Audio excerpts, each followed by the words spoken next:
The breaking news this hour, Washington and much of the world are waiting for the Attorney General William Barr to share what he calls principal conclusions of the special counsel Robert Mueller's report on his Russia investigation. Our chief political analyst, Gloria Borger, takes a closer look now at Mueller and the key roles he's played over at the Justice Department over decades. After 2 years leading the Russia investigation, special counsel Robert Mueller remains a mystery man, perhaps the most private public figure in Washington. But he's still become a political piñata. There should have never been any Mueller investigation because there was never anything done wrong. There was no collusion. There never has been. It's hard to remember that at the start, I think he's the right guy at the right time. Mueller was a bipartisan favorite. He would have been on anybody's list of, let's say, the top 5 people in the country to have, taken on this kind of a responsibility. The resume is long. At 74, he's been involved for decades in some of the Justice Department's most celebrated cases. Mobster John Gotti, Panamanian dictator Manuel Noriega, wreckage of Pan Am 103 fell, and the Pan Am 103 bombing in Lockerbie, Scotland in 1988. A case that still remains personal. I'll never forget the visit I made to Lockerbie, where I saw the small wooden warehouse in which were stored the various effects of your loved ones. A white sneaker, a Syracuse sweatshirt, Christmas presents, and photographs.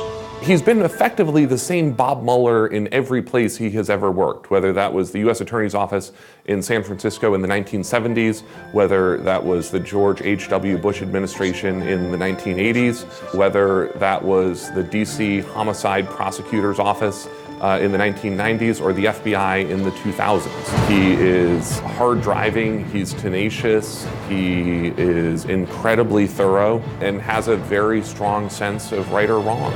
A registered Republican, but it's hard to tell. 4.5 years of whatever, 2,000 meetings, I didn't hear him say anything political. How would you describe his politics? Not. As in there are none? He's not. He's apolitical. Ladies and gentlemen, the President of the United States. Which is partly why President Bush picked him to run the FBI in 2001. The FBI must remain independent of politics and uncompromising in its mission. Mueller arrived at the FBI just 7 days before 9/11. He served most of his term under Bush, and when President Obama asked him to stay for 2 more years, it required an act of Congress.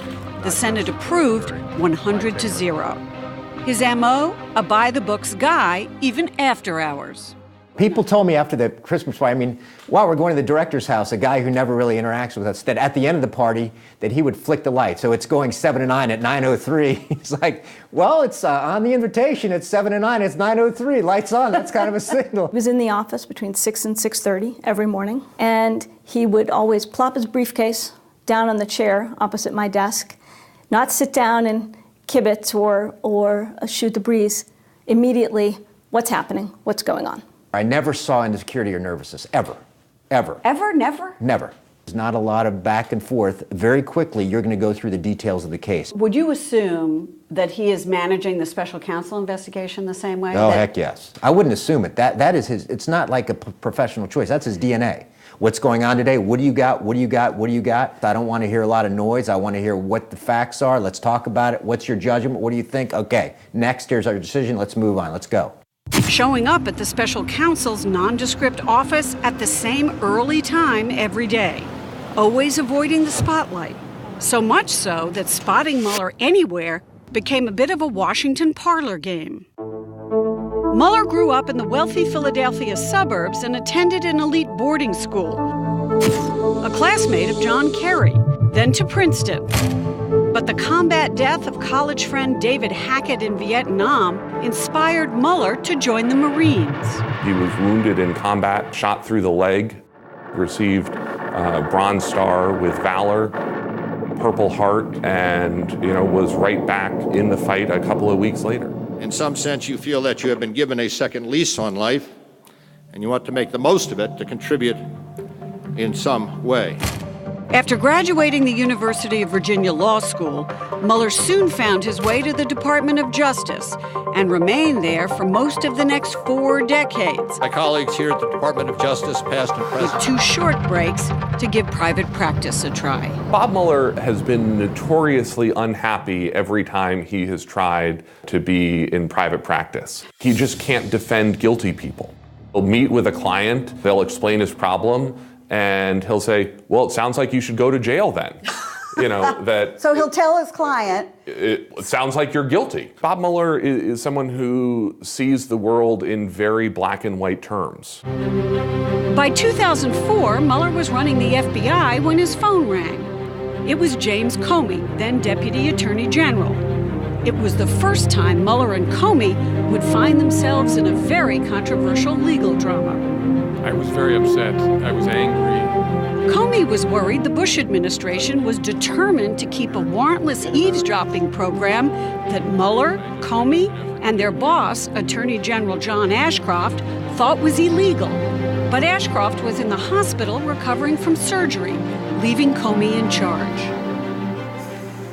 I was concerned that, given how ill I knew the Attorney General was, that there might be an effort to ask him to overrule me when he was in no condition to do that. Called Director Mueller. He said, I'll meet you at the hospital right now. They had to race administration officials to Ashcroft's bedside. Director Mueller instructed the FBI agents present not to allow me to be removed from the room under any circumstances.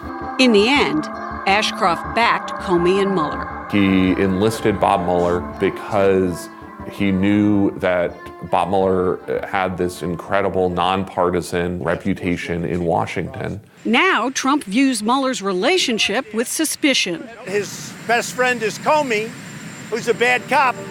Mueller loyalists deny it, but it's all part of the landscape as his special counsel's work ends. And the country waits to see how the long silent Bob Mueller will finally be heard. Bob Mueller believes in American institutions. So I think he wants to set the institutions up to make the best decisions that they can. Gloria Borger reporting, and Gloria's here in the Situation Room with me right now. Gloria, excellent report. The decision on who will get access to the Mueller report, that decision is far from settled. No, it isn't settled. And while Mueller cares about institutions, I think what we're going to see is these institutions on a collision course with each other, Wolf. It could be the Congress, the Justice Department, the White House, all fighting over just how much of Bob Mueller's work they're going to get to see. Yeah, it's going to be very, very intense, this fight. Gloria, good work. Thank you.